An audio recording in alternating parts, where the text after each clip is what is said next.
状态不对。我前天还差点的死了，是吧？为什么呀？药物中毒，我操！我不好说，我差点。视频中说自己差点死掉的人叫马云，中国最有名的民营企业家，为什么会讲这种话？他的遭遇说明了什么？那些和他一样在中国做企业的人，最后的归宿又是什么？这些没人愿意正面回答的问题，恐怕要从一部法律说起。《中华人民共和国民营经济促进法》2025年5月20日施行，中国第一部专门规范民营经济的基础性法律。促进这两个字写在标题上。现在听它的条文：民营经济组织及其经营者应当拥护中国共产党的领导。第34条，民营经济组织中的党组织按照党章开展党的活动，发挥政治引领作用。翻成大白话，你公司里有一个组织，它不向你负责，向党负责，而且它的存在受法律保障。所以在中国，一家私人公司要想合法的开下去，它的法定义务里包含拥护一个政党。这法律叫什么来着？促进法。促进什么？促进你拥护。中国共产党为什么要给民营企业立这样一部法？不是因为他想让民营企业死，恰恰相反，他需要民营企业活着，而且活得不错。他要的不是你的公司，是你公司的决定权。这不是我的判断，是他们自己公布的数字。先看一组数据，全部来自中国官方。据国家发改委促进法施行的第1年，中国新增民营经济主体1590万户，占全部新增经营主体的 96.74%。这里我要停一下，先把一个词说清楚，不然这个数字会骗人。民营经济主体不等于公司，它包括个体工商户、你家楼下的小卖部、菜市场的一个摊位、一个人注册的小工作室，都算一户。所以这1590万绝大多数不是企业，是个人。我主动说出来，是因为待会儿我要用这个数字，我不想让它比实际情况更好看。第二个数字，2026年1季度，规模以上工业企业中，民营企业利润同比增长 25.4%。规模以上的意思是年主营业务收入2000万以上，所以这说的是中大型工业民企，不包括小厂。就算打了这2个折扣，这2个数字仍然是真的，而且不难看。再看一个场面，2025年2月17日，北京民营企业座谈会召开。距上一次专门为民营企业开会隔了6年零3个月，任正非、马云、雷军、梁文峰都到了场。习近平在会上说，党和国家对民营经济的基本方针政策不能变，也不会变，不能变，也不会变。一句话说了2遍。如果党真想收拾民营企业，上面这些东西都不该存在。但请把这组数据先记住，因为我马上要给出另一组，同样来自公开渠道。2024年47家上市公司的51人被监察机关留置。留置是什么？之后我会讲。现在你只需要知道，他的意思是人被带走了，家属只收到一张纸。这51人里，27人是公司的实际控制人兼董事长，12人是董事长。同一年，专门统计中国富豪的胡润研究院调查显示，约 64% 的千万资产以上人群正在考虑申请或者已经移居海外。2024年1年，约 1.5 万人离开中国，带走资产超过5300亿元。2组数据都是真的，我们要找一个解释，它必须同时容纳这2组。说党在扶持民企，解释不了后一组；说党在消灭民企，解释不了前一组。那个答案要从一个词说起，产权。要理解中共和民营企业的关系，先要理解产权。产权这个词听起来专业，其实它只问一件事：你手上的东西到底算不算是你的？在正常的市场社会里，产权是排他的，东西是我的，你不能拿走。哪怕你是国王，要拿也得走法律程序，也得赔钱。而且我可以在法庭上告你，还有可能赢。这个还有可能赢，就是全部安全感的来源。中国民营企业的产权是另一种东西，我给它起了个名字，叫可赎回的产权。赎回这个词的来历，稍后我会讲，那个来历会让你有点意外。现在先记住它的意思：你的工厂、你的股权、你的账户，名义上都是你的，法律上也承认是你的。但是党保留一项权利，随时把它赎回去。什么时候赎，用什么方式赎，给你什么价钱，甚至要不要给价钱，全部由党一方决定。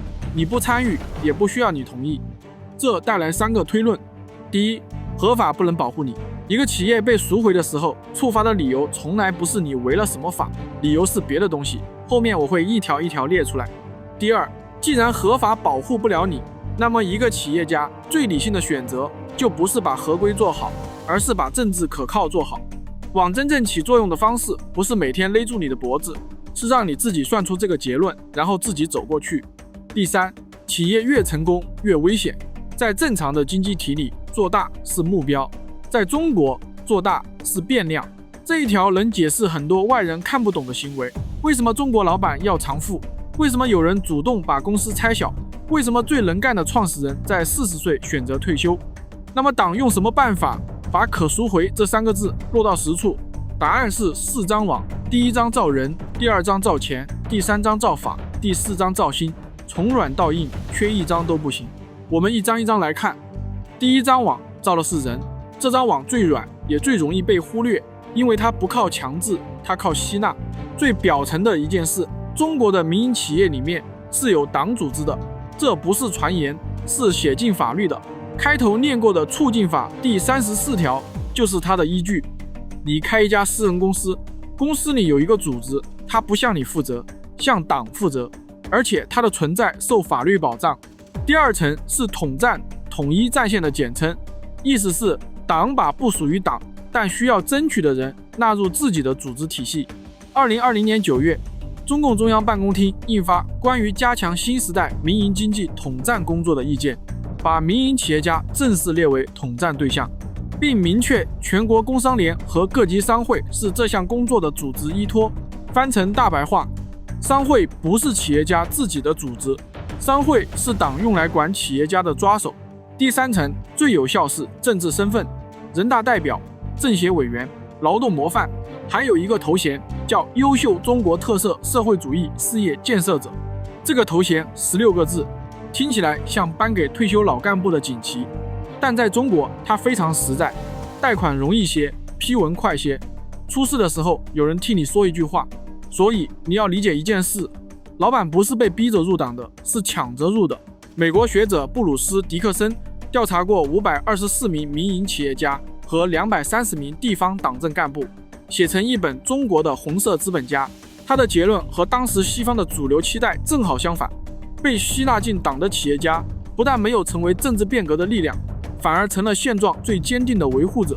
吸纳不是妥协，吸纳是最高级的控制。被抓进网里的人会想办法逃，自己挤进网里的人会替网辩护。我们看一个人，吴晓辉。吴晓辉是安邦保险集团的创始人。安邦2004年成立时只是一家很普通的财产保险公司，起步资本5亿元，13年后总资产接近2万亿。怎么做到的？据多家媒体报道，吴晓辉曾与邓小平的外孙女结婚，这段婚姻为他打开了极特殊的政治通道。这一点官方从未证实，但在当年的中国商界几乎是公开的常识。他本人还担任过全国政协委员。然后2017年6月，吴晓辉被带走。2018年2月，中国保监会宣布接管安邦。同年5月10日，上海市第一中级人民法院一审判决吴晓辉犯集资诈骗罪、职务侵占罪，判处有期徒刑18年，并没收财产105亿元。18年，这个数字后面还会出现。吴晓辉这个案子告诉我们的，不是棒权贵有风险这么浅的道理。政治身份既是资产，也是负债，而且是同一条通道。送你上去的那条路和把你拽下来的那条路是同一条路。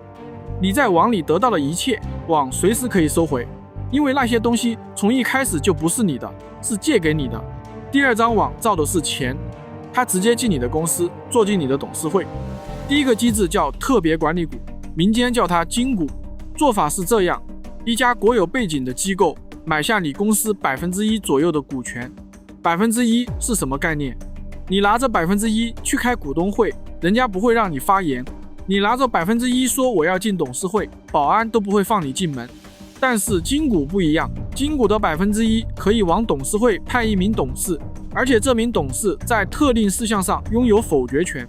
也就是说，你占99%，你说了不算，他占1%，他说了算。那这1%到底是什么？它不是股权，它是钥匙。这套制度2013年起源于有国有背景的媒体企业，当时的说法是保证正确的舆论导向。2017年，中国网信办要求互联网新闻信息服务提供者也实行这项制度，适用范围从传统媒体扩展到整个互联网。2023年初，多家国际媒体报道，国有资本入股了阿里巴巴和腾讯旗下的部分实体。第二个机制更直接，叫国资入主。据中国媒体统计，2018年到2025年，至少260家上市公司的实际控制人换成了国资。实际控制人的意思是，这家公司最终听谁的？请注意，这些公司不是被没收的，是被买下来的。老板签了字，拿了钱，交出了公司，法律上每一笔都完美无缺。但是当你的融资渠道被掐住，地方政府的订单不再给你，银行开始抽贷，抽贷就是贷款还没到期，银行提前把钱收回去。在这个时候，那份你签了字的转让协议还算不算自愿？第三个机制，覆盖面最广、最日常，却最少被讨论，融资。中国官方自己有个说法，叫56789，民营经济贡献了50%以上的税收，60%GDP，7% 技术创新，8% 城镇就业，9% 企业数量。这是官方的表述，不是我说的。那么这样一个部门在中国的银行体系里能拿到多少贷款？答案是长期以来远低于它的经济贡献。中国的主要银行是国有的，国企拿钱容易便宜，期限长；民企拿钱难贵，期限短，而且随时可能被抽贷。金股只影响几十家公司，国资入主也就几百家，而融资这张网罩住的是几千万家，它不需要你出事，它每天都在。现在我们看这张网上最大的那条鱼。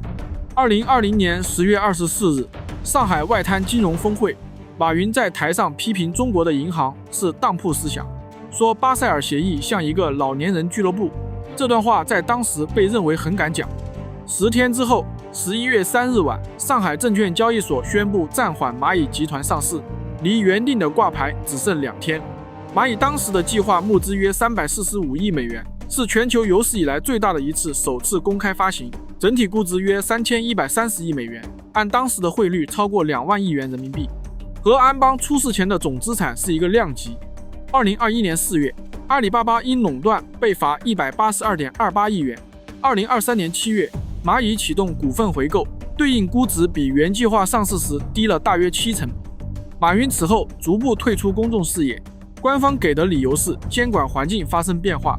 而蚂蚁真正的问题不在于它违了什么法，在于它发展成了另一样东西，一个掌握着数亿人信用数据，放着上万亿贷款，又不在央行体系内的准金融系统。它没有威胁党的政权，它威胁的是党的金融控制权。而在中国，判断什么叫风险的那个人和承担风险的那个人从来不是同一个人。第三张网造的是法，但要说清楚，这不是用来保护你的法，它是一个可以随时打开的开关。先说留置，留置是2018年监察法确立的措施，由监察委员会行使。法律规定最长6个月，期间不能会见律师。家属通常只收到1张通知，写着人在哪个部门，不写为什么。它原本针对公职人员，但实际操作中延伸到了与公职人员有关联的商人身上，比如涉嫌行贿。而在中国做生意，几乎没有一个上了规模的老板能保证自己20年来和所有官员的往来都干干净净。看上市公司公告，2024年全年47家上市公司的51人被留置，其中27人是实际控制人兼董事长。被带走的绝大多数不是财务，是公司里最顶上的那一个人。另据境外媒体统计，到2025年9月底，这类案例约39起，平均每周1起。这个数字和上市公司公告口径不完全一致，我把出处标出来，大家自行判断。而这只是上市公司，中国绝大多数民营企业没有上市，老板消失了，公司没有义务发公告，外界也不会知道。第二件事叫远洋捕捞，这个词不是我发明的，是中国媒体自己在用。它指的是某个地方的执法机关跨省到另一个省去抓人、查封、扣押、罚没、争夺案件管辖权，目的不是办案，是增加自己的罚没收入。中国的学术刊物给它起了个正式名字，叫趋利性执法。我们把这个逻辑捋一遍：罚款上缴地方财政之后，可以按比例以办案经费等形式返还办案单位，罚得多，返得多。那么办案单位想多拿钱应该怎么办？多办案。本地的案子办完了怎么办？去外地办。所以这不是执法失控，这是执法在非常严格地按照激励机制运行。它运行得有多好？2024年全国非税收入同比增长 25.4%。非税收入就是除了税以外，政府收上来的所有钱，行政收费、罚款、没收的财物都算在里面。讲到这里，可能有人认为我在夸大，所以接下来这件事我不引用任何境外来源。2025年3月21日，国务院总理李强主持国务院常务会议，明确要求整治乱收费、乱罚款、乱检查、乱查封，坚决防止违规异地执法和趋利性执法。同年，央视网发文肯定长三角地区在反远洋捕捞式执法上的联合行动。你想象一下这个画面，一个国家最高的行政首长主持了一次正式的会议，议题是请大家不要抢劫，这得抢成什么样才需要开会说这个。第三件事是这张网最新的议程，2023年4月修订后的反间谍法扩大了间谍行为的认定范围。当年中国最大的专家咨询平台之一凯盛荣一被国家安全部门突击检查，央视做了专门报道。他的业务是帮投资人找到懂行的人，问清楚一个行业到底怎么回事。当搞清楚一家公司到底什么样，这件事本身都可能触发外资就看不清中国的企业，中国的企业也没办法向外界证明自己是干净的。网不止罩住你，还遮住了别人看你的视线。现在我们看一个人，孙大武，1954年7月生，河北保定徐水人，农民出身。1985年，他用1000只鸡和50头猪起家。10年之后，大武集团成为中国500家最大的私营企业之一，养殖、饲料、酿酒，后来还办了学校和医院。他自己兼任大武学校的校长。他没有权贵背景，没有海外身份，他是养鸡的。2003年，他第一次出事，因非法吸收公众存款罪被判3年，缓刑4年。这个罪名要解释一下，他做的事情是向本地村民借钱，扩大生产，给利息。在中国，这构成犯罪。而在一个民营企业几乎从银行贷不到款的环境里，向认识的人借钱几乎是唯一的办法。那些村民是自愿借给他的，他们认识他，也知道他的厂在哪儿。2020年11月，孙大武再次被抓。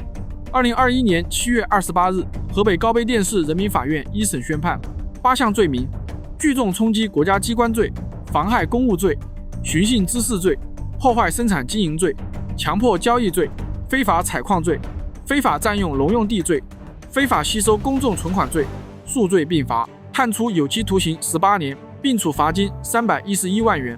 大武集团随后由外部接管，管理层更换。宣判那一天是他67岁生日之后的第23天。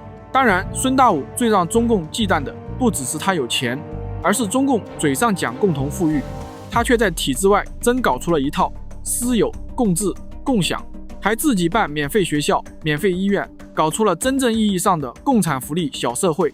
在这里不细说，避免盖过宏观主线。判刑18年之后，他出狱就是85岁。我讲孙大武，是因为在他身上找不到任何一个可以让人说他活该的地方。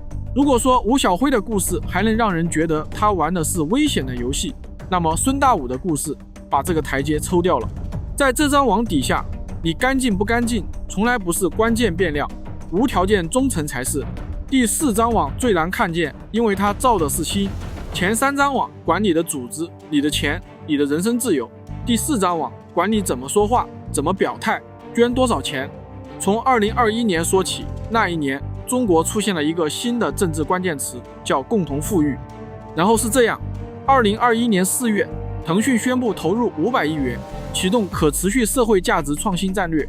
同年8月，腾讯再次宣布投入500亿元，启动共同富裕专项计划，2笔合计1000亿。2021年9月，阿里巴巴宣布到2025年将投入1000亿元，设立共同富裕基金。我查了很久，想找到那份文件，哪一条法律，哪一份通知要求他们捐这笔钱，我没找到，因为根本不存在，就是一个词出现了，然后中国最大的几家公司在几个月之内各自拿出了1000亿，完全出于自愿。他们就是突然特别想捐，有人会说，这几年贫富差距越来越大，社会不满在积累，长期下去会危及政权，这是党国搞的共同富裕。这个说法听上去成立，但算一笔账，中国官方人口14亿人，就算把最有钱的那些民企老板的家底全部拿出来分掉，摊到每个人头上也剩不下什么。这个天大的窟窿，靠他们捐钱填不上，那要真填，得动谁？得动中产，得动城里那几亿套房子，而那把刀举起来过。2021年10月，全国人大常委会授权房地产税试点，4个月后，财政部说今年内不具备扩大试点的条件，到今天没有落地。为什么执行不下来？因为那几亿个有房的家庭本来是站在党国政权这边的，要是你动了他们的房子或者存款，把他们推到反对的对面去，他们有一定的文化和见识，以及一定的组织反抗的综合能力，这些人要坚定的反对党国，那才是真正的麻烦。民企富豪们不一样，人少势单力孤，翻不起浪，而且没有人同情他们，老百姓都叫他们万恶的资本家。所以打谁不看谁该打，看打了以后谁会大规模反弹。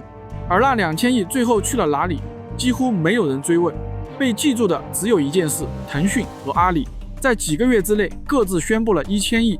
所以共同富裕从来就不是一道分配题，它是一道表态题，他们永远忠诚于党，这才是这张网最高明的地方。他连命令都不用下，他只需要让你自己判断出现在应该表态了。2025年2月的民营企业座谈会上，官方给企业家的话是20个字：胸怀报国志，一心谋发展，守法善经营，先富促共富。请听清楚这20个字的性质，它不是给企业的保证，是对企业的要求。现在回到节目开头那部法律，民营经济组织及其经营者应当拥护中国共产党的领导。开头我念第一遍的时候，你可能只觉得是套话，现在看过了几张网，再念一遍，意思就不一样了。一部名字叫《促进》的法律，把拥护一个政党写成了企业的法定义务。那么不拥护会怎么样？我们再回到孙大武，之前讲的是他怎么被判的，现在讲他为什么被盯上。孙大武在中国企业界有一个很特别的地方，他主张私营企业应该立宪。2004年，他在自己的公司里搞了一套制度，设立董事会、理事会、监事会，分别掌管决策权、执行权和监督权，三权分立，互相制衡。管理层由内部选举产生，而不是由他一个人任命。他把这套东西叫做私营企业立宪制，而且这不是说说而已。第2年，他自己从决策岗退下来，改任监事长。在一个不存在选举的国家里，一个养鸡的农民在自己的厂子里搞选举，搞三权分立，还写文章、做演讲，到处讲这件事。从2004年一直讲到2020年被抓，16年。2021年那份判决书里8项罪名，其中一项叫寻衅滋事罪。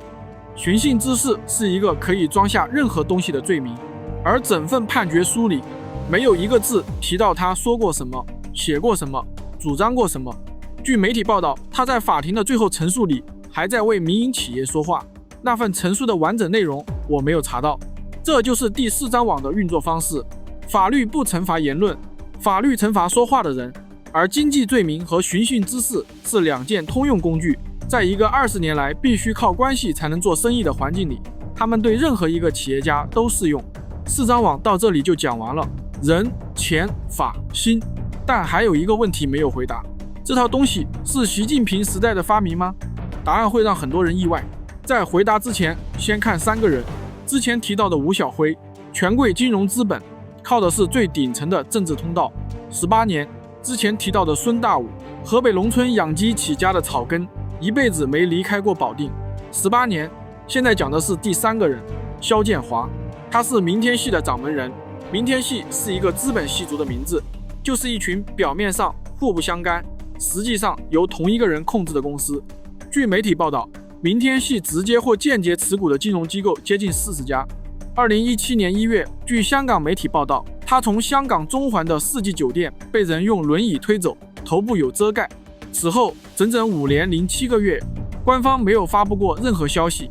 我查过这5年里他的家人做了什么，去哪里问过，得到过什么答复，我没有查到。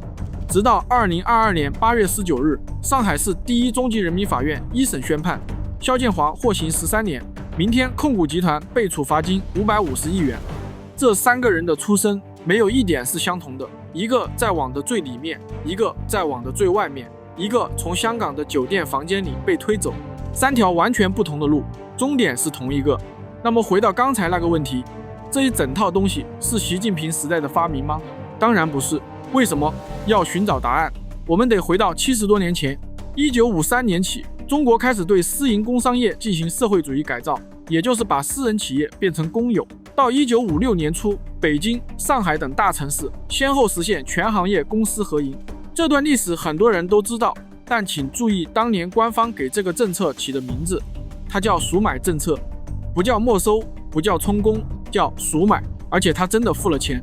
合营之后实行定息，国家每年付给原资本家5%的固定利息，和经营好坏无关，旱涝保收。这笔钱一直发到1966年，文革开始，定息停止，赎买就此结束。整个过程用了10年，一个阶级被按每年5%的价格分期买断了。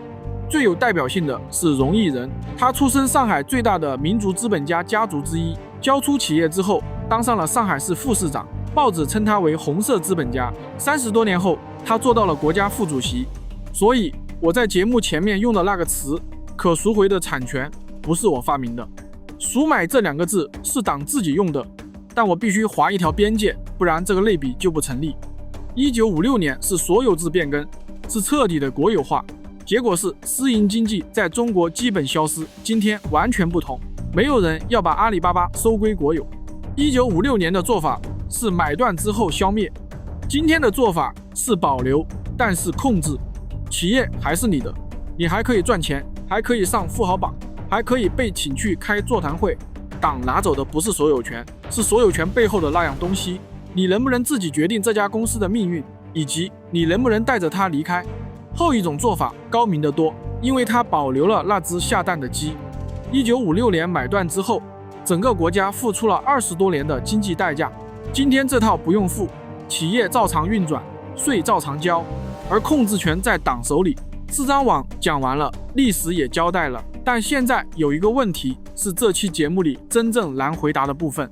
如果网造住的是所有人，那为什么宁德时代没事，比亚迪没事，华为没事， DeepSeek 不但没事，创始人还被请去开座谈会？同样是民营企业，为什么有的人被判18年，有的人坐在座谈会的桌子旁边？很明显，网造住的不是所有人。所以要换一个问法，不要问党为什么打压民企，要问党在什么时候会动手。我的答案是，党不怕你有钱，党怕的是你手里有一种他不能独占的权利。财富本身从来不是罪，中国现在还有几百个亿万富翁照常经营，照常上榜。真正触发那个开关的是4样东西。第一样，自己放贷的能力。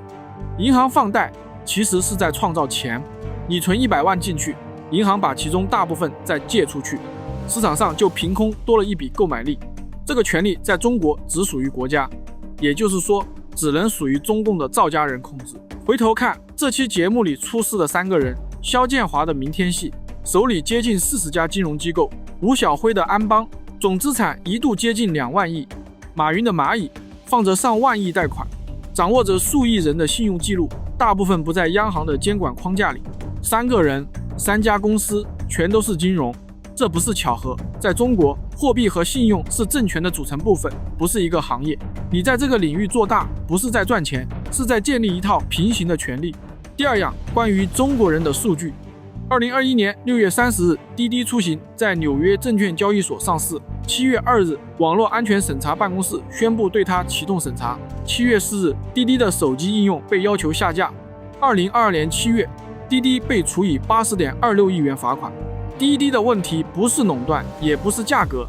滴滴手里有中国最完整的一套出行轨迹和地图数据，谁在什么时间去了什么地方，这类数据在党的判断里属于国家安全，不属于商业。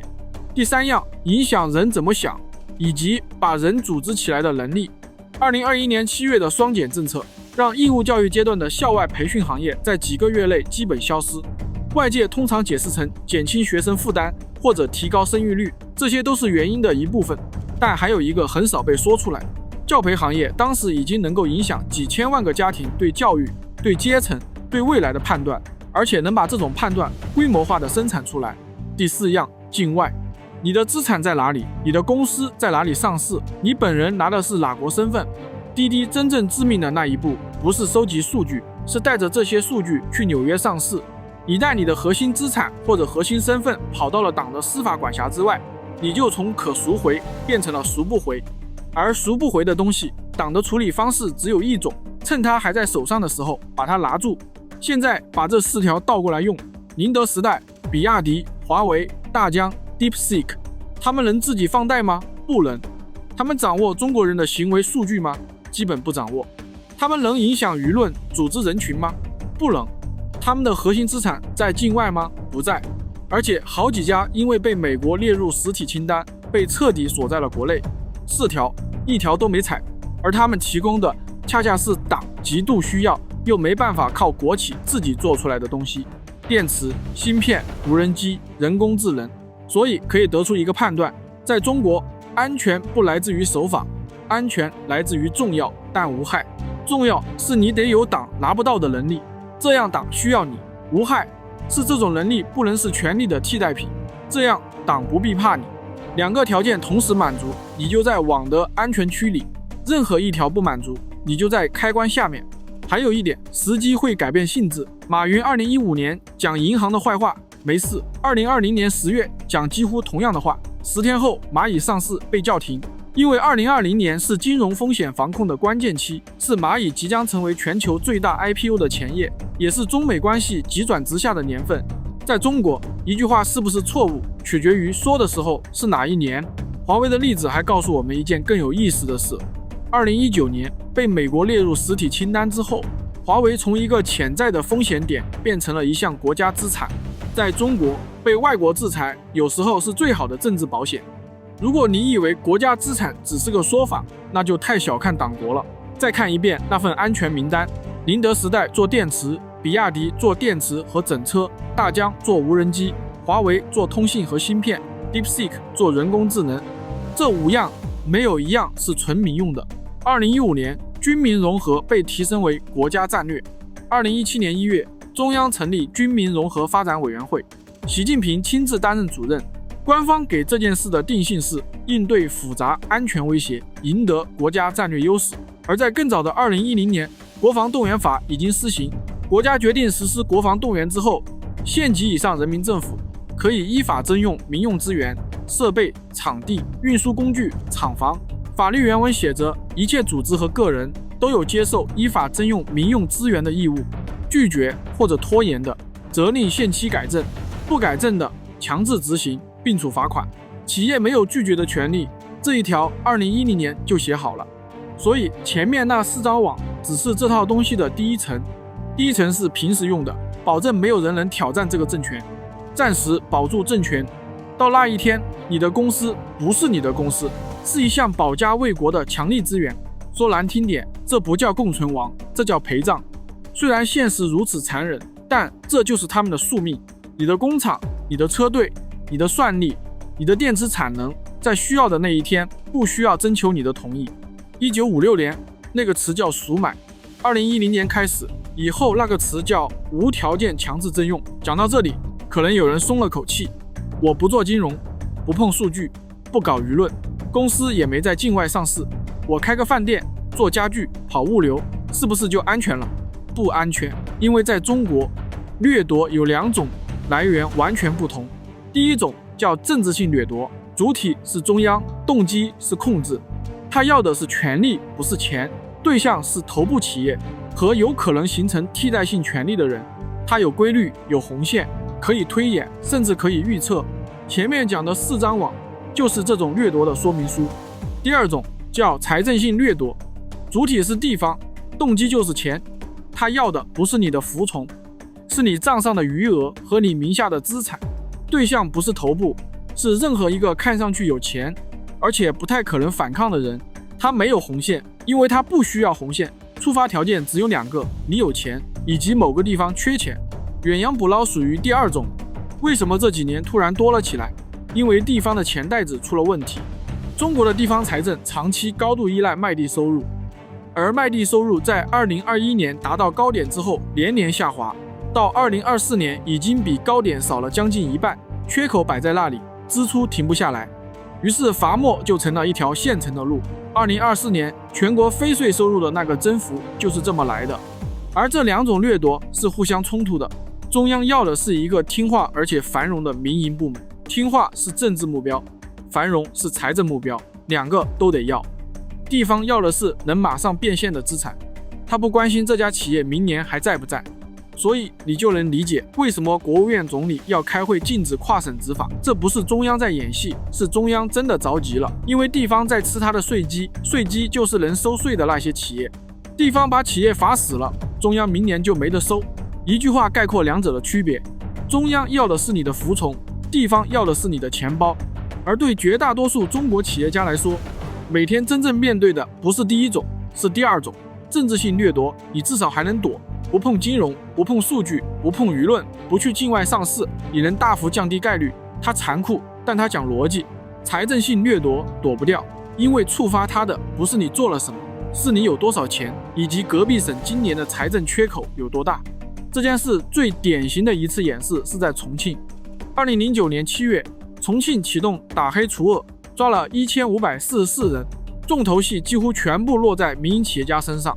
这不是我的说法，是当年中国媒体自己写的。一大批民营企业家的资产被变相收归国有，既壮大国有企业，又补助地方财政。主持这件事的公安局长王立军管这套模式叫鲨鱼吃小鱼，他是薄熙来的核心马仔之一。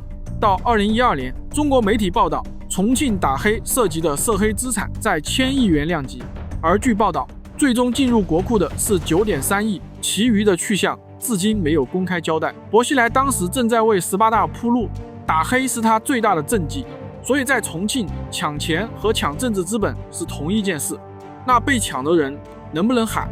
有一位北京律师叫李庄，去重庆替其中一名被告辩护，那也是一个当地的老板。他的当事人说自己在看守所里被吊铐，被殴打。李庄把这件事说了出去，然后李庄自己被抓了，罪名是辩护人妨害作证，检方指控他教唆当事人编造刑讯。2010年，李庄获刑1年半，企业家被抓，替企业家说话的律师也被抓。那老百姓呢？他们非常满意地称赞道：扫黑除恶，简直大快人心。今天他们的罪名是黑恶势力，明天也可以是万恶的资本家。罪名换来换去，一切根据党的需要而定性。所以在中国，你可以花很多年去研究北京想要什么，并且可能真的研究明白，但你算不出来下一个来敲门的是哪个省，而你又是什么罪名。而这种掠夺模式不是今天才有的，江泽民时代就让资本家入党。狄克森那本书是2003年出版的。既然掠夺的网早就存在，为什么偏偏是2020年前后突然收紧？外界给过很多解释，我认为真正有分量的只有2条。第一条，习近平的个人偏好，这是最流行的说法，他是意识形态色彩很重的领导人，对资本天然警惕，共同富裕是他要留下的政治遗产。这条有道理，但他解释不了时间。习近平2012年就上台了，2013到2019这7年，网并没有收得这么紧，那几年互联网平台反而是野蛮生长的黄金期。个人偏好是一个常量，一个7年没变的东西，解释不了第8年突然发生的变化。第二条，2018年中美贸易战之后的经济安全化。经济安全化的意思是，经济问题被重新定义成了国家安全问题。2018年贸易战开打，2019年5月，华为被列入美国实体清单，芯片被卡住。这2件事让党得出一个结论，在关键技术上市场靠不住。这一条时间对得上，而且它能解释一个别的说法解释不了的现象。为什么在打压平台经济的同时，硬科技和制造业拿到了空前的政策支持？因为党重新定义了什么叫有用的企业。至于常被提到的另外2个因素，增长放缓带来的分配压力，以及蚂蚁事件本身，我认为前者是结果，后者是导火索，都不是原因。就算没有蚂蚁，也会有别的东西点燃它。所以我的判断是2018年才是真正的分水岭，2020年只是它显形的年份。贸易战和实体清单共同证明了一件事，市场的效率不能保证国家的安全，而一旦经济被当作安全问题来处理，组织经济的最优方式就不再是效率，而是可控性。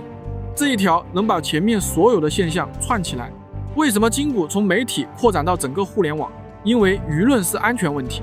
为什么2021年密集出台数据安全法和个人信息保护法？因为数据是安全问题。为什么2023年要修订反间谍法？因为信息是安全问题。为什么滴滴去纽约上市会引爆？因为境外上市是安全问题。在这个框架下，2020年那一轮的性质就变了。它不是打压民营企业，它是重新给民营企业分类，分成党需要的和党不需要的，然后对后一类把水龙头关小。最后，我给一个可以用来检验我的标准。我刚才的判断是，这张网收紧主要原因是2018年之后，经济被当成了国家安全问题，不是习近平个人不喜欢资本家。如果有一天中美关系全面缓和，技术封锁解除，而这张网不但没有松，反而继续收紧，那就说明我错了。真正的原因就是习近平个人的偏好。我把这个判断放在这里，几年之后大家可以拿事实来对照。刚才那是我可能错的地方，下面是我可能挨骂的地方。如果只听前面那些，很容易得出一个印象：中国的民营企业家是纯粹的受害者，这个印象不完整。中国这一代很多民营企业家的第一桶金是在什么环境里挣到的？90年代的国企改制就是把国有企业卖给个人或者改成股份公司，过程中大量国有资产在不透明的定价里转到了少数人名下。房地产更直接，中国的土地是国有的，一块地能不能拿到，什么价格拿到，最终取决于批地的那个人。煤矿、油气、码头逻辑都一样，就连最普通的银行贷款在很长时间里也不是看报表，是看关系。在一个由权力配置资源的体系里，做大本身就意味着你和权力反复打过交道。能在这个体系里做到很大的人，手上很少是干净的。肖建华的明天系怎么拿到那么多金融牌照？吴晓辉的安邦怎么在13年里从5亿做到2万亿？这些问题的答案都不在公司的商业模式里。但是承认这一点，不但不会推翻这期节目的结论，反而会让结论更成立。因为这正是这张网设计的最精巧的地方。当一个体系让所有人都必须踩线才能生存，他就同时获得了随时处理任何一个人的能力。他不需要罗织罪名，他只需要在想动手的时候把那本一直存在的账翻出来。在中国，反腐不完全是在清除腐败，它同时也是在保管腐败。账一直在，什么时候结，由结账的人决定。受害和共谋这两件事并不矛盾，一个人完全可以既从这个体制获利，又被同一个体制吞掉。吴晓辉就是这个组合最标准的样本，但也不能一概而论。孙大武的钱是向本地村民借的，赚了钱办学校、办医院，到今天为止也没有任何证据显示他有过权力寻租，就是拿好处换审批、换资源。所以这期节目的立场不是企业家都是好人，而是另一句话：一个不保护产权的制度对所有人都不安全，包括那些曾经从这个制度里获过利的人。今天你能靠关系拿到别人拿不到的东西，明天你就会因为同一层关系失去你所有的东西。这不是报应，这是同一套机制的两面。以上说的都是已经被网住的人，那些还没出事的呢？你没法问他们，他们也不会说。但在中国，一个企业家真正的判断不在嘴上，在他的行动里。2019年9月，马云卸任阿里巴巴董事局主席。2020年7月，黄峥卸任拼多多首席执行官。2021年3月辞去董事长职务，那一年他41岁。2021年5月，张一鸣宣布卸任字节跳动首席执行官，同年11月卸任董事长，他那一年38岁。这些人给出的理由都很体面，专注长期战略，优化公司治理，把位置让给更专业的管理者。这些理由未必是假的，我也不打算把每件事都做阴谋论解读。但在世界上任何一个地方，一个38岁的科技公司创始人正处在他一生中最能干、最有判断力、最应该做大事的年纪。在中国，他选择退休，而且不是一个人，是在同一段时间里一批人。这个巧合本身就是一种强有力的证据。那么还留在场上的人在做什么？3类。第一类，主动交出，与其等着被入股，不如自己找国资进来；与其等着被监管，不如自己提前整改。与其等着被点名，不如抢在关键词出现的第1个月就宣布捐款。第二类，结构性收缩，主动分拆业务，主动降低负债，甚至主动放弃市场份额。因为在这个环境里，市场份额过高不是成就，是风险指标。第三类，转移，家族信托，海外身份规划，子女在境外读书。新加坡的家族办公室专门给一个家族管钱的私人机构，数量在过去几年从几百家增加到1000家以上。据业界估计，其中相当一部分来自中国。还有一个细节很能说明问题，中国的富豪榜20年前是一份荣誉榜，上榜是值得庆祝的事。现在它在民间有一个绰号叫杀猪榜，同一份名单，同一个国家，20年从荣誉变成了风险提示。以上这些动作没有一个是慌乱的，它们全部是理性的。如果一个体系让把公司做大变成一个风险变量，那么一个聪明人当然会选择体面地把自己缩小。这不是怯懦，这是在给定规则下的最优解。但这就是全片我认为最沉重的地方。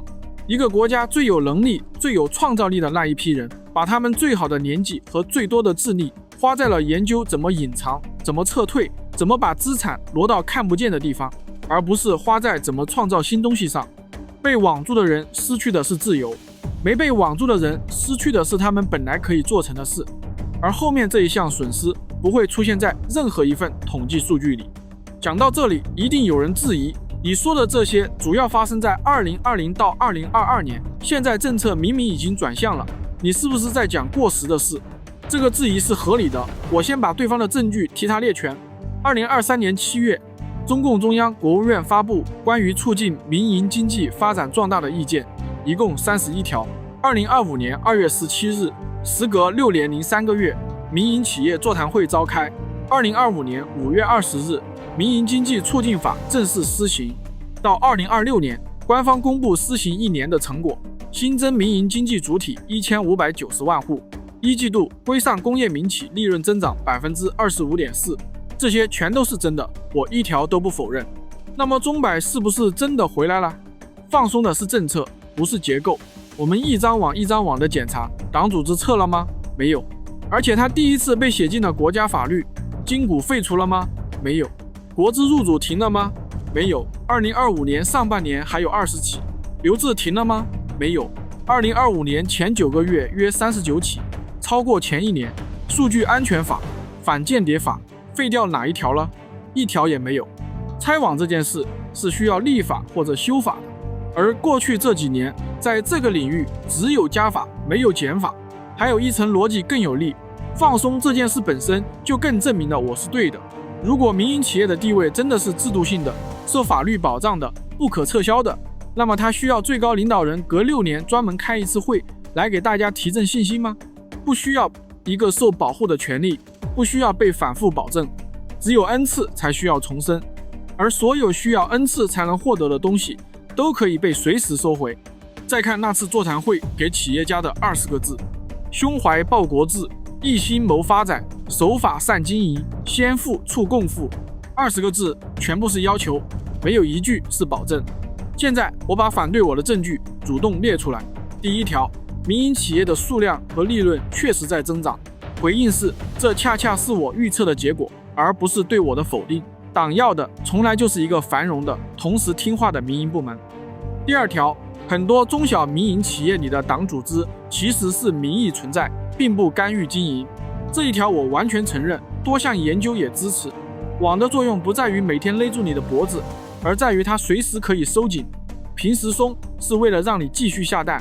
第三条，富豪移民的调查里排在前面的理由是子女教育、空气质量和食品安全，不是政治，这也是事实。我不做过度归因，只补充一句，而且明确标注这是推测。当法治和人身安全变成不确定因素的时候，人们说出口的理由往往会是最安全的那一个。最后给一个可以用来证伪我的标准。如果有一天中国出现这样一个公开判例，一位民营企业家的资产被行政机关处置之后，通过司法程序被完整追回，而且可以被其他案件援引，或者全国人大真正建立起对行政行为的独立审查机制，那么这期节目的核心判断就是错的。这个标准我放在这儿，它成立的那天，我会自己承认这期节目错了。到这里为止，讲的全是老板的事，现在讲你的事。这些人都是亿万富翁，他们被网住，跟一个普通打工的有什么关系？回到前面那组官方数字，民营经济贡献了80%以上的城镇劳动就业，也就是说，在中国的城市里，每5个有工作的人，至少有4个人的工资是民营企业发的。那么，当一个老板决定不扩张了，不投资了，把公司缩小，把钱挪出去，40岁退休，这个决定的第一个后果是什么？是他不招人了。企业家不敢做5年以上的规划，就不会建新厂，不会开新业务，只能做眼下立刻能回本的生意。当所有企业都这么想的时候，整个市场就只剩下存量的争夺，也就是这几年天天在说的那2个字：内卷。内卷具体是什么？是价格战，是压成本，是压工资，是把1个人当2个人用，是35岁被优化，再往下是青年就业。2023年6月，中国16到24岁城镇调查失业率公布为 21.3%， 随后统计口径调整，这项数据暂停发布了一段时间。这个数字背后正是那一批本该由扩张中的民营企业提供的岗位，而企业家转移出去的那部分钱，本来是要在国内变成工厂，变成岗位，变成你的工资的。但更重要的是另一件事，产权不安全从来不是只针对有钱人的。对企业家来说，这个问题是我的公司还是不是我的；对你来说，它是别的形式。你交了首付、按揭，还了3年的那套房子，如果开发商暴雷，楼盘烂尾，你的钱还算不算你的？又比如，中国民营企业竞争压力巨大，昧着良知制造各种有毒产品卖给大家，这个代价又算不算你的？所以民营企业遭受的上层压力会层层转移到普通人身上，这才是问题的关键所在。网今天罩住的是企业家，但网从来不会只停在一个人群身上，因为网的逻辑从一开始就不是针对谁，而是谁手上有值得拿的东西。只要你手上还有值得拿的东西，你就在网的覆盖范围之内，区别只是先后。那些已经看清楚这一点的人在做什么？节目的前部分我给过一组数字，约 64% 的千万资产人群正在考虑或已经移居海外。2024年一年约 1.5 万人离开中国，带走资产超过5300亿元。现在回到那组数字，因为它还有后半段。据报道，在这些人往外走的同时，当局收紧了民营企业的外汇汇出，不少原本计划在海外设厂或者再投资的企业因此受阻。而到了2026年3月，全国人大常委会的工作报告把制定反跨境腐败法列入年度任务，明确要确立域外管辖权，也就是人和钱到了国外，中国的法律仍然管得着。请把这2件事放在一起看，一边是一部名字叫《促进》的法律，写着要保障民营经济组织的合法权益；另一边是这个国家最懂他的那批人，正在把钱、把公司、把孩子一个一个送出去。而党对此的回应不是把网拆开，是把网延伸到国境之外。中国民营企业家们的宿命给了我们2个启示。第一，这不是一个关于贪婪或者报应的故事，这是一个关于产权的故事。当所有权可以被随时撤回的时候，财富就不再是一种权利，它只是一种被允许的状态。而被允许这3个字不只适用于企业家，它适用于这片土地上的每一个人，适用于你的房子、你的存款、你的工作，甚至你能不能出门，能不能出境。区别只在于你手上的东西值多少。第二，这张网真正的代价不在被抓走的人身上，在没被抓走的人身上。被判了重刑的人我们看得见，可以数出来，但那些没有建起来的工厂，没有被创办的公司，没有回国的人，没有被做出来的东西是数不出来的。他们不会出现在任何一份 GDP 统计里，也不会有人为他们开新闻发布会，但他们真实存在，而且他们会在10年、20年之后出现在这个国家的每一个角落，最终由生活在这片土地上除了中共赵家人的所有人被迫买单。这期节目的最后，我不多说什么，我念一遍法条：民营经济组织及其经营者应当拥护中国共产党的领导。中华人民共和国民营经济促进法2025年5月20日起施行。促进法施行的第1年，中国新增民营经济主体1590万户，同一年15000个千万富翁离开中国，而孙大武还在监狱里，还有13年。